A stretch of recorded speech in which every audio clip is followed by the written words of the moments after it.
Тенденцијата на реконструкција, освежување и комплетно поидисување на фасадите продолжува во општина Кавадарци. Во изминатиот период беше опфатено целокупното градско подрачје и приградско, односно централно. Сега оваа година имаме 22 фасади. Значи на стамбени и колективни згради, 22. Сите овие згради се постари од 20, 30, 40, некои 50 години. Воопшто не беа чепнати во делот на фасадното уредување. 19 милиона денари, општина Кавадарци за буџет 21-22 е одобрен, тендериран, две компании го изведуваат целокупното реконструкција на фасадите. Ова од големо значење и за самиот град и за станарите, меѓутоа и за општо и за жителите и за посетителите. Во многу лоша состојба беа нашите колективни згради. Меѓутоа ова ќе биде и пример како треба да изгледаат зградите.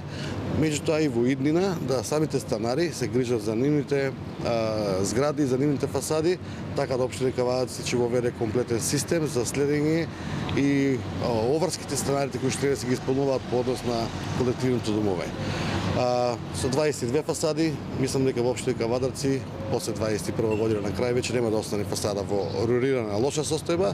Исто овие фасади морам да споменам да кажам дека беа небезбедни за самите пешаци и луѓе кои што движат околу згради, често пати се одронува малтери од нив, поголеми парчиња, така да сега со ова ќе се заштити комплетно.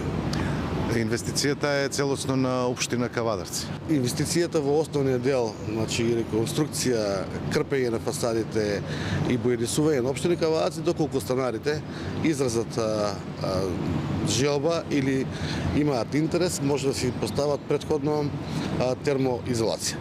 Термоизолацијата си е нивна инвестиција доколку се договорат, со самото тоа што е нека биде ова повик и за самите станари, со самото тоа што општината го прави поголемиот дел од трошокот поставување на скелната конструкција, фасадниот дел и крпењето, мислам дека многу мала инвестиција нивна да се дооформат со едно термоефикасна фасада и мислам дека со тоа ќе добијат и заштеда и на грејење и ладење, меѓутоа и на подобар квалитет.